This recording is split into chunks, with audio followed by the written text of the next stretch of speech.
Democratic decentralisation UPSCसाठी अत्यंत महत्त्वाचा असा हा कीवर्ड पूर्व मुख्य दोन्ही परीक्षांमध्ये याचं महत्त्वाचं कॉन्ट्रीब्युशन आपल्याला बघायला मिळतं. What is mean by it?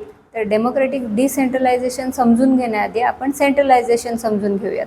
सेंट्रलायझेशन म्हणजे जेव्हा सत्ता एक हाती एकवटली जाते त्याला आपण म्हणतो केंद्रीकरण म्हणजे सेंट्रलायझेशन. आणि ज्या वेळेस सत्तेचं विकेंद्रीकरण होतं म्हणजेच सत्तेचे विविध स्रोत तयार होतात, सत्ता विभागली जाते, त्याला म्हणतात डिसेंट्रलायझेशन. आता हा डेमोक्रेटिक डिसेंट्रलायझेशन म्हणजे काय? तर आपल्या भारत देशामध्ये आपल्याला बघायला मिळतं आपण एक लोकशाही स्टेट आहोत, बरोबर की नाही, लोकशाही राज्य आहोत.